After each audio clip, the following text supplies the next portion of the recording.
In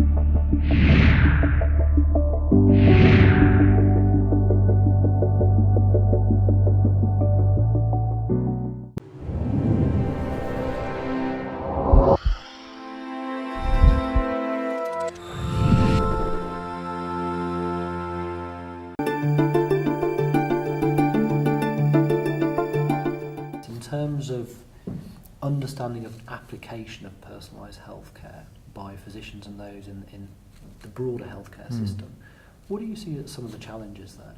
I guess one of the challenges that we really have to address is that, certainly physicians, the explosion of molecular medicine has certainly left quite a lot of physicians behind, and therefore their ability to actually track and to follow some of the developments because of the pace of them is a real challenge. There's all of a sudden, instead of seeing a group of breast cancer patients and having a very simple algorithm to work with in terms of a treatment decision, it becomes much more complex, and there's much more information to assimilate and to bring to the table. The industry's always been involved in supporting physicians, medical education.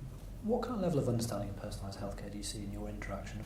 So again, I think it's enormously varied.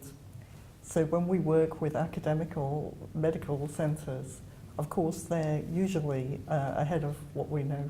The centres that we work with, our key opinion leaders, are doing medical research in their own centres. They're using cutting-edge technology. They're running clinics. They may be running their own trials where patients may be treated according to their biomarker profile. Then when we're actually going out and running clinical trials globally, then of course we're into a completely different paradigm. So we are working with many centres. It can be thousands of centres all over the globe. We're working with different ethics committees and translating documents, and that level of education may be very challenging. So there's almost some regulatory hurdles here, and perhaps lack of consistency on a global basis with the regulatory environment. Yes, because of course the regulators and the ethics committees want to make sure they are protecting the patients, and that is very understandable, and that's their job. But it may come to a stage where, because the pace of the technology development is going so fast, that this actually becomes unrealistic. So I remember a situation not long ago in Japan where we had to specify not only every gene to be tested, but every variant of the gene to be tested and every technology and test to be used. Well, there are also just technical issues too. I mean, when you have a tumor sample, there's only so much of it. And so that's been a lot of the discussion as well, is we can look for all these different biomarkers now, but we may not have sample enough to do everything that we want to do. I wonder about your view on this, Richard. Are those blocks on the regulatory side? Is that more in terms of the practical aspects of healthcare systems? All of those, and probably more as well. In this country, the clinical trials I see day after day run past me just for comment on patient information have a cut-off limit of 60. And I understand that there are perfectly good reasons in terms of the power of these drugs and things for wanting that cut-off limit at 60. But if the majority of cancers occur in elderly people, and we're talking about personalised medicine, how can we leave out the biggest chunk of population? We have to start off with patient populations where safety, tolerability, adequate organ function is part and parcel of it. Regulators, ethics committees, patients all expect that. We also have to remember that a lot of tumours are not necessarily going to be amenable to the single hit and single biomarker paradigm that I've just discussed, that potentially we may be looking at an elderly patient, perhaps with a lung carcinoma that's got a very complex abnormality, multiple genes, lots of different genes, and therefore we don't really know what is druggable, what isn't, what combinations we might need to use, or even whether anything will work. To some extent, what we face at the moment between the diagnostics market and with the multiplex platforms and our ability to garner information that tells us a lot more about the biology of the patient, is that then actually being able to know what to do with it. And I think that's, is going to be a real issue going forwards in trying to handle information where we yet don't have the answers. Well, I think almost sometimes the information bank is almost too full. Coming back to Ruth's comment about trying to conduct clinical trials across the world, trying to find a single test that you can use across the world and enroll people on any kind of timely basis in these trials is a pretty high goal to reach. I mean, we often end up having to use multiple different tests to get enrollment and then use another test to see who really is positive based on a specific test. I mean, sometimes I almost feel like the diagnostic information is overwhelming. Like, we just need to stop on some level. But each hospital, each clinic has their own test. They want to use that test. At the end of the day, we have to have a single test. It's a very tricky amount of information to handle.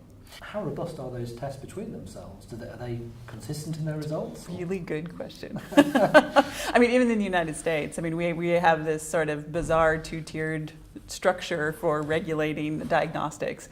Some laboratory-developed tests, some FDA-approved tests, and it's very difficult to know whether those tests match up, whether they're getting the same mutations, whether the sensitivity of those tests is similar. It's very, very difficult right now. How big a problem is it, Ruth, at the moment from a regulatory standpoint, where you've got these trials with potentially different tests being used in different regions? Is that a big hurdle for the industry? The thing that we find most challenging, again, is the difference between different regions. So Europe has what I would call a very pragmatic approach to diagnostic testing, which is that it's separate from the drug approval. So a therapy will get approved on the basis of how safe and efficacious it is in the indicated patient population. And if a biomarker is used to define that population, then there's a separate process to regulate the diagnostic test. It's in the US, and that has its own challenges, mostly in terms of timelines of clinical trials and drug approval.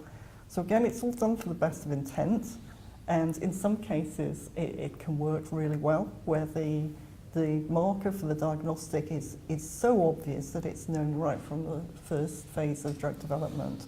But that's actually pretty rare. So if there's any research that you need to do during drug development, it becomes very challenging to get the diagnostic development and regulation in on time. But from the patient perspective, when we're being sent for tests or told to have tests, we tend to accept what the doctor in front of us is saying about the test. And then we go away and we read something else, or someone else says something else. So it's almost right at the start of the treatment.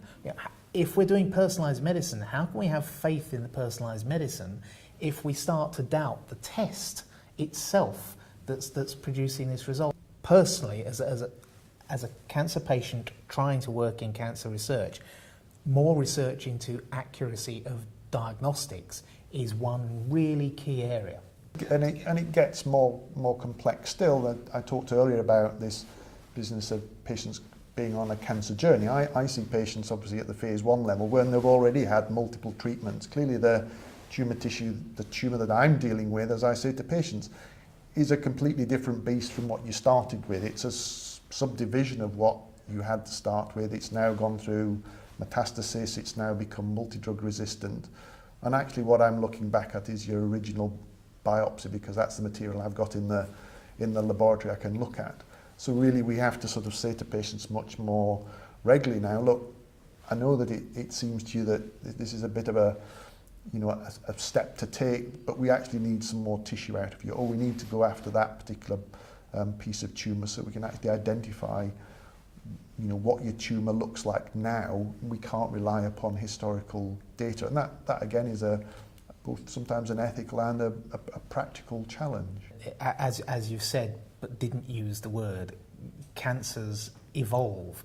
They don't just spread around the body, which we can understand. The idea that you start off with a cancer which behaves biologically in a certain way, and if you've still got it a few years later, after all the drugs, we say things like, it comes back. Well, the chances are it didn't go away. There's just 2 or 3 cells, and they have changed.